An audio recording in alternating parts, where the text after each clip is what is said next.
Android head unit ng Commuter Deluxe. Yan. Ganito lang ginawa ko. Hindi na ako bumili ng panel. Okay naman eh. Hindi naman siya malalaglag niyan. Inipit ko lang siya sa likod. Ito yung panel, yung stock. Then ito, takip ng galon, stopper lang para hindi gumalaw. Tibay naman. Install na natin, wiring na.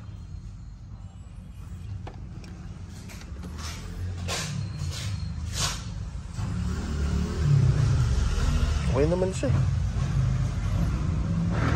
Malinis pa rin tignan. So mga ka-DRS, hanapin nyo lang yung positive tsaka negative supply. Yung constant, itong makapal. Yan. Live wire yan. Ito live wire. Then itong katabi niya, ito.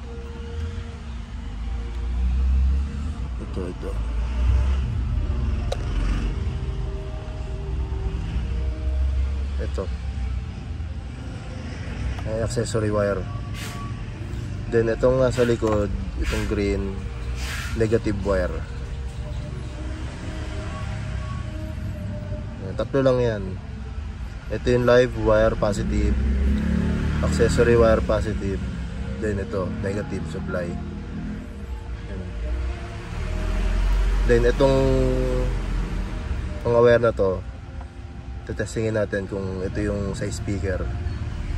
Front right, front left, yan. Rear left, rear right. Okay. So yan, may power na.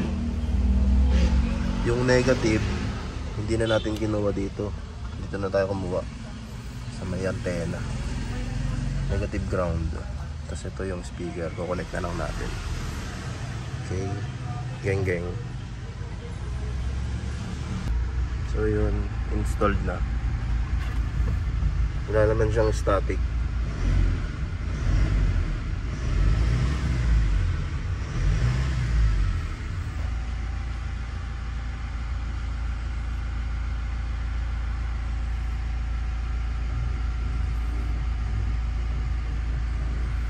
Okay din yung budget meal na head unit sa Shopee.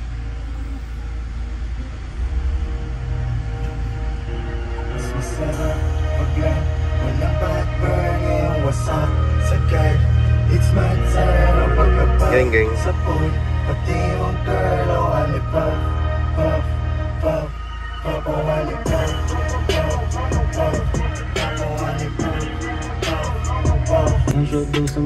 Geng, installed.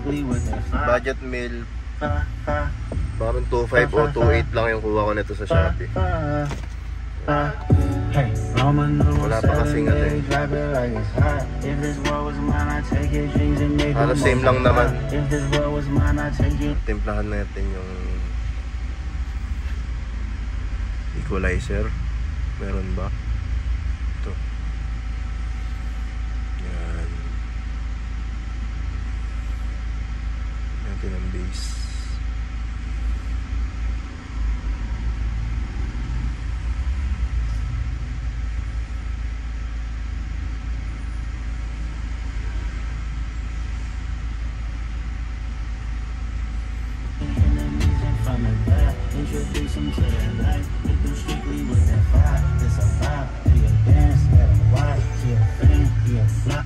Tayo natin yung surround.